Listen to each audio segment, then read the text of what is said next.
माझं शिवार green FM 90.4. माझं शिवार. नमस्कार शेतकरी बंधूंनो, मी योगेश आपल्या आवडत्या कार्यक्रमात आपल्या सर्वांचं स्वागत करीत आहे. शेतकरी बंधूंनो, आज आपल्याबरोबर प्रवीण कांबळे हे आलं व हळद उत्पादक तज्ज्ञ आहेत. त्यांच्याकडून सध्या हळद काढणीचा हंगाम चालू होतोय. या हळद काढणीबद्दल आणि काढणीपश्चात तंत्रज्ञानाबद्दल संपूर्ण अशी माहिती आज आपण त्यांच्याकडून जाणून घेणार आहोत. प्रवीण सर, सध्या हळद काढणीचा हंगाम चालू होतोय, तर हळद काढणीच्या स्टेजला नेमकी आपल्या शेतकरी बंधूंनी काय काळजी घ्यावी?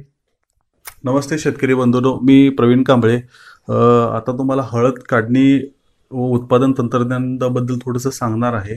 तत्पूर्वी ह्याच्यामध्ये हळदीचं पाण्याचं नियोजन ह्याबद्दल सांगेन की आता काही थोड्याच दिवसामध्ये आता हळदीचं काढणीचं यंत्रणा चालू होईल. तर ह्यामध्ये पाण्याचं नियोजन करणं अत्यंत गरजेचं राहतं, कारण आता हळद बऱ्यापैकी जर वाळत पूर्ण चाललेलं असते, जे पानातलं अन्नद्रव्य आणि खोडातलं जे अन्नद्रव्य आहे ते जमिनीमध्ये गड्ड्याकडे जात असतं. ह्याच्यामध्ये गड्ड्याची पक्वता चांगली तयार होण्यासाठी पूर्णपणे हळद आता वाळलेलं चालू असते. तर ह्यामध्ये पाण्याचं नियोजन करणं एकदम गरजेचं आहे. थोडंसं जमिनीच्या प्रकारानुसार मी पाण्याचं नियोजन सांगेन. जिथं काळी भरदार जमीन जर असेल तर तुम्ही हळद जवळपास 25 ते 30 दिवस हळद काढण्या अगोदर पाण्याचा ताण द्यावा. आणि मध्यम स्वरूपातली जसं माळरान आपण जमीन म्हणतो, तर त्याला एक जवळपास 15 ते 20 दिवस तुम्ही पाण्याचा ताण द्यायचा. तर ह्यामध्ये पाण्याचा ताण दिल्याचा फायदा असा होतो की तुम्हाला हळदीची प्रतवारी चांगली मिळाली जाते, शिजवणीनंतर घट होत नाही आहे आणि मालाला कलर लस्टर हा चांगल्या प्रकारे आला जातो.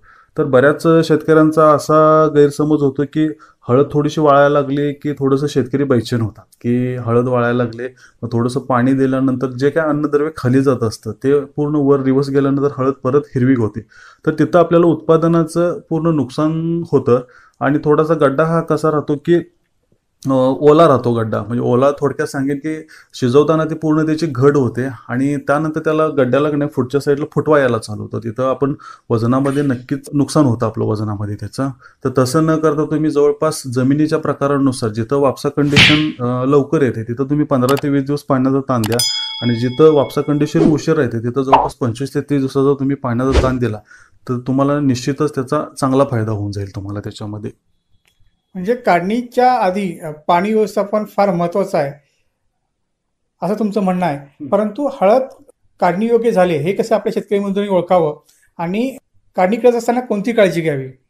हळद हे आता काढणीसाठी योग्य झाले असेल तर बऱ्याचपैकी आपल्या शेतकरी बांधवांना ही गोष्ट माहितीच आहे. तरी पण मी तुम्हाला सांगेन की जवळपास 80 ते 90% पाने पूर्ण वाळली की आपली हळद काढण्यासाठी तयार झालेली आहे. जसं की थोडंसं पानातली आणि खोडातली ताकद ही पूर्णपणे कमी झालेली असते. म्हणजे जसं वाऱ्याची जरी झुळूक आली तरी हळद पूर्णपणे जमिनीखाली झोपली जाते. तर असं जर दिसून आलं तर तुम्ही हळद हे काढू शकता त्याच्यामध्ये. नक्कीच. परंतु हळदीच्या पानांची कापणी करत असताना नेमकी कोणती काळजी घ्यावी? हळदीच्या पानाची कापणी करत असताना एकतर पूर्ण वाळलेल्या हळदीचं तुम्ही म्हणजे सहजरित्या तुम्ही पाला कापू शकता. जर हळद जर वाळलेली नसेल आणि तुम्ही जर पाला जर कापत असाल तर ते अत्यंत चुकीचं आहे. ते तुम्हाला आता मगाशी जे मी सांगितले की उत्पादनामध्ये घट होते, पूर्ण वाळल्याशिवाय तुम्ही हळदीची काढणी करूच नका. आता कापणी करताना थोडं काय करायचं की विळ्याच्या साहाय्याने तुम्ही हळदीची जी काही वाळलेली पानं ती सगळी कापून ते शेताच्या बाहेर तुम्ही ढीग त्याचा ठेवू शकता. आणि त्यानंतर तुम्ही 4 ते 5 दिवस शक्य झालं तर उन्हामध्ये ते हळद रान तापवायला ठेवू शकता. ह्याच्यामध्ये फायदा काय होतो की जमिनीतील जे काय पाण्याचा जो अंश राहतो तर तो पूर्णपणे त्याचं बाष्पीभवन होतं आणि गड्डा चांगला पक्व तयार होतो, जेणेकरून जे वरचे हळकुंडाचे जे खूट आहेत त्याच्यातला जो अन्नरस आहे तो खाली जमिनीमध्ये हळकुंडामध्ये अन्नरस शोषला जातो. त्याच्यात फायदा असा होतो की गड्डे एकदम टणक आणि कलर लस्टर चांगला येतो त्याच्यामध्ये. नक्कीच सर. आणि जेव्हा प्रत्यक्ष हळद पिकाची काढणी चालू होते त्यावेळेला मुजरकरवी किंवा यांत्रिकीकरणाद्वारे जेव्हा काढणी करतो त्यावेळेला नेमकी कोणती काळजी आपल्या शेतकरी बंधूंनी घ्यावी? ह्याच्यामध्ये जर आता सरी पद्धतीमध्ये जर हळद असेल तर तुम्ही कोदळीच्या साहाय्याने हळद तुम्ही काढणी करू शकता. आणि जर गादी वाप्यावर जर तुम्ही हळद केली असेल तर आता ट्रॅक्टर चालित हळद काढणी त्याच्यामार्फत तुम्ही हळद काढू शकता. तर ह्याच्यामध्ये कुदळीच्या साहाय्याने काढत असताना थोडंसं काळजी घेणे गरजेचं असतं की थोडंसं अचूक अंदाज घेऊनच तो खांदलेलं चांगलं राहतं, जेणेकरून गड्डा वेस्ट जात नाही आणि व्यवस्थित तुमचा तो हळकुंडाचा जो गड्डा आहे तो निघाला जातो. नक्कीच सर, परंतु काढणी झाल्यानंतर किंवा काढणी करत असताना सर्वात महत्त्वाची गोष्ट असते ती प्रतवारी करणं किंवा विभाजन करणं. हे विभाजन करणं किती महत्त्वाचं आहे आणि कसं करावं? हळद काढली केल्यानंतर साधारणतः तुम्ही 2 ते 3 दिवसानंतर कंदाची मोडणी करावी. ह्याचा एक फायदा होतो की जी काय माती त्याला जी चिटकलेली असते ती पूर्ण निखळली जाते, त्यामुळे गड्डा तुम्हाला स्वच्छ निघतो. आणि गड्डा तुम्ही साधारणतः हळदीचा जो कंद आहे तो तुम्ही फोडणी करताना जमिनीवर आपटला जातो, त्याच्यामध्ये मालाची प्रतवारी तुम्हाला करता येते की जेणेकरून त्याच्यामध्ये पहिला निघतो तो तुमचा जेटा गड्डा निघतो, जो आपण मातृकंद म्हणू त्याला. त्यानंतर सोरा गड्डा निघतो आणि सोरा गड्डा निघतो, त्याच्यानंतर बगल गड्डे आणि हळकुंडे अशी 4 ठिकाणची तुम्ही प्रतवारी करू शकता त्याची. जेटा गड्डा जो निघतो तो तुम्ही लगेच तुम्ही काढून तो तुम्ही सावलीमध्ये पाला वगैरे झाकून तो सुकवू शकता, जेणेकरून तुम्हाला पुढील वर्षासाठी हळदीचं बियाणं म्हणून ते वापरता येईल. जे चांगले निरोगी जे आहेत ते तुम्ही ह्याच्यामध्ये सावलीमध्ये ते सुकवू शकता. 2 नंबरला जातो जो सोरा गड्डा, जो आपण सुरुवातीला जो हळदीसाठी मातृकंद जो वापरलेला असतो तो सोरा गड्डा. जवळपास तुम्ही लावताना त्यातील 40 ते 50% हे पूर्णपणे ते कुजून जातं. राहिलेलं तुम्ही ते शिजवून तुम्ही त्याचा काळपट रंगासाठी मुळ्याविरहित ते येतं, शिजवण्यासाठी तुम्ही ते वापरू शकता. राहतात दुसरा तो आता बगलगड्डे, जो आपला जो जेटा गड्डा असतो त्याच्या साईडला जो लागतो ते बगलगड्डे, आणि बगलगड्ड्याला जे लागून राहतात ते हळकुंड. अशी तुम्ही ते मालाची प्रतवारी करू शकता. पण अशी प्रतवारी करणं कसं फायदेशीर ठरतं शेतकरी बंधूंना? ह्याच्यामध्ये म्हणजे एक तर तुमचं मजुराचा सुरुवातीला जर तुम्ही ही प्रतवारी केली तर पुढील तुमचा जो मजुराचा जो खर्च आहे तो वाचला जातो ह्याच्यामध्ये. आणि शिजवणी करताना तुम्ही वेगवेगळ्या पद्धतीनं शिजवताना सुद्धा तुम्हाला त्याचा फायदा चांगला होतो. अशा प्रकारे प्रतवारी केल्यानंतर जेव्हा प्रत्यक्ष हळद आपण शिजवायला घेतो त्यावेळी नेमकी कोणती काळजी आपल्या शेतकरी बंधूंनी घ्यावी? हळद तुमची शिजवून झाली की त्याच्या वेळेला तुम्ही जे ढीग शेतामध्ये हे करता, तर त्याचा ज्या वेळेला हळद तुम्ही पसरणार आहे, एक तर तुम्ही शेडनेटचा साह्याचा वापर करू शकता, जेणेकरून हळदीला माती लागली नाही पाहिजे. आणि जर जमीन पूर्णपणे सपाट करून आणि थोडंसं त्याच्यामध्ये रोलर वगैरे फिरवून जाड जमिनीमध्ये तुम्ही ती हळद पसरू शकता.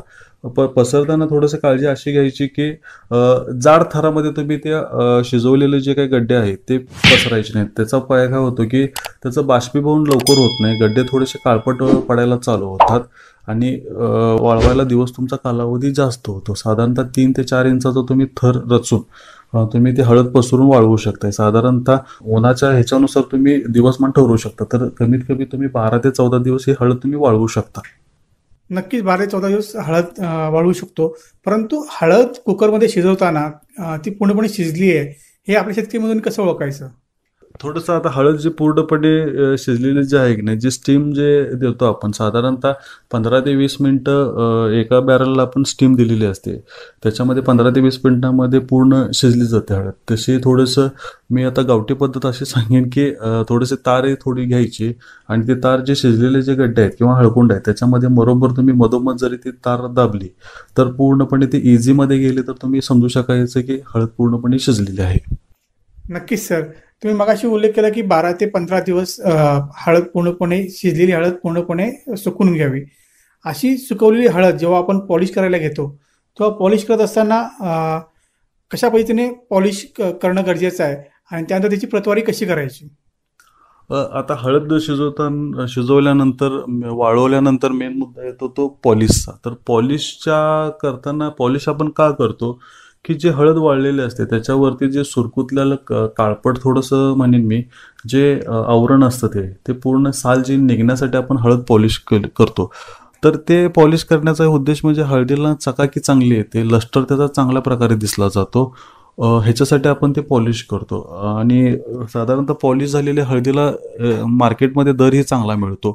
तर पॉलिश केलेली हळद जी आहे त्याची प्रतवारी जर करायची गेली तर त्याच्यामध्ये तुमचा जो अंगठा गड्डा असतो, परत तुमचा हळकुंड असतं आणि कणी माल, असे तिन्ही मालाची तुम्ही प्रतवारी करू शकता. सोरा गड्डा जो राहतो तो तुम्ही ऑलरेडी बाजूला केलेलाच असतो. तर अशा पद्धतीनं तुम्ही ती प्रतवारी करू शकता हळदीची. नक्कीच सर, अशा प्रकारे प्रतवारी केल्यानंतर जर आपल्याला हळद लगेच लिलावला न्यायची नसेल आणि जर बाजारात कमी असतील तर आणखी 2-3 महिने, 4 महिने, 5 महिने आपल्याला हळद ठेवायची आहे, तर आपल्या शेतकरी बंधूंनी त्याची साठवणूक कशी करायची? हळद आता तुम्ही थोडंसं हे सांगेन की हळद समजा तुम्हाला व्यापाऱ्यामध्ये काही कारणास्तव जर दर वगैरे नसेल तर हळद तुम्ही गोडाऊनमध्ये तुम्ही हे करू शकता, साठवून ठेवू शकता. थोडीशी त्याला जी कीड लागते, भुंगेरे जे लागतात, त्याच्यामध्ये तुम्ही एखादं जे कीटकनाशक आहे, जे गॅस तयार करतात ते त्याच्या साहाय्याने तुम्ही ते पॅक करून ठेवू शकता, जेणेकरून जे काही भुंगेरे वगैरे जे राहतात, जे हळदीचे जे हे आहेत लगडी माल जो म्हणेन मी, त्याला पोखरून जे खातात ते त्या कीटकनाशकामुळे तुम्हाला काय अडचण येणार नाही. तो गॅस तयार करणारा असावा कीटकनाशक. नक्कीच सर. परंतु जेव्हा आपल्याला बाजारात माल न्यायचा आहे, विकायला लिलावात माल लावायचा आहे, अशा वेळी माल लावताना आपल्या शेतकरी बंधूंनी काय काळजी घ्यावी? पॉलिश करताना तुम्ही हळदीचं वर्गवारी प्रतवारी केलेलीच असते, तर त्याच्यामध्ये हळकुंड जे म्हणतो, ज्याला आता मार्केटमध्ये लगडी माल म्हणतात, त्याला हा चांगला दर मिळालेला असतो आणि कनी मालाला थोडंसं मध्यम स्वरूपातला दर मिळालेला जातो. तर काळजी अशी घ्यायची की तुम्ही लगडी माल हा आपला चांगला निघाला पाहिजे. म्हणजे सुरुवातीपासून ज्यावेळी हळद लागवण करताय त्याच्यावर तुमचं खताचं जे नियोजन आहे ते चांगल्या प्रकारे केलं तर लगडी माल जेवढा चांगला निघेल तेवढा तुम्हाला हळदीचा दरही चांगला मिळेल त्याच्यामध्ये. आणि त्यानंतर तुमचा राहतो कनी माल आणि 3 नंबर राहतो गट्टा माल. नक्की सर. तुम्ही हळद काढणी पश्चात तंत्रज्ञानाबद्दल सांगितलं आपल्या ऐकणाऱ्या शेतकरी बंधूंना. परंतु ह्याच्यामध्ये आणखी एक सर्वात महत्त्वाचा मुद्दा राहतो, तो आपण जेव्हा बियाण्याची साठवणूक करतो, म्हणजे जटागटाची आपण सावलीत साठवणूक करतो, तर त्या बाबतीमध्ये काय काळजी आपल्या शेतकरी बंधूंनी घेतली पाहिजे? हळद काढल्यानंतर जो आपला जेटागड्डा जो राहतो की नाही, तर त्याची साठवणूक करताना काय करायचं की पूर्ण ते जेटेगड्डे जे आहे ते पूर्ण एका सावलीच्या ठिकाणी, जेणेकरून तिथं उन्हाचा संपर्क येणार नाही अशा ठिकाणी सावलीमध्ये सुकवावे. जर समजा सावलीची जर काही व्यवस्था जर नसेल तर तुम्ही जे हळदीचा जो तुम्ही पाला काढलेला असतो तो त्याच्यावरती पूर्णपणे गादीसारखा जर आवरून त्याच्या ठिकाणी जर केलं तरी ते चालू शकतं. आणि किंवा शेडनेट वगैरे तुम्ही त्याच्यावरती झाकू शकता. त्याच्यावरती म्हणजे पालापाचोळा जरी तुम्ही त्या जेटागड्ड्यावर जरी टाकला तर त्याची साठवण चांगली होऊ जाते. आणि साठवण केल्यानंतर त्याला पूर्णपणे जे मुळ्याविरे जो जेटागड्डा असतो ना तोच तुम्ही सगळा साठवण करून ठेवावा. आणि त्यानंतर ज्या वेळेला तुम्ही लागवड करणार आहे कमीत कमी एक 45 ते 2 महिने तुम्ही तो गड्डा साठवून ठेवला पाहिजे.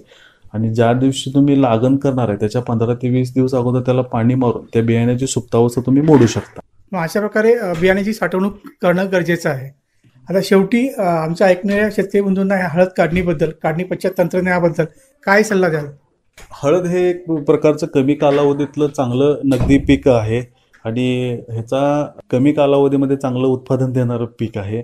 थोडंसं त्रासदायक पीक आहे पण उत्पादन चांगलं देतं. प्लस रानाचा बेवड हे चांगल्या प्रकारे केलं जातं आणि नवीन जे तुम्ही पुढील पीक जे घेणार आहे त्याला सुद्धा तुम्हाला चांगल्या प्रकारे मिळते. नक्कीच सर. शेतकरी बंधूंनो, आज आपल्याबरोबर प्रवीण कांबळे, राहणार सांगली, हे आलं व हळद उत्पादक तज्ज्ञ होते. त्यांच्याकडून हळद काढणी पश्चात तंत्रज्ञान याविषयी संपूर्ण अशी माहिती जाणून घेतली. जर तुम्हाला त्यांच्याशी कॉन्टॅक्ट करायचा असेल, त्यांचा मोबाईल नंबर आहे 9960301104 9960301104. शेतकरी बंधून असाच आपला आवडता कार्यक्रम ऐकत राहा. तोपर्यंत योगेशचा राम राम. माझं शिवार ग्रीन FM 90.4. माझं शिवार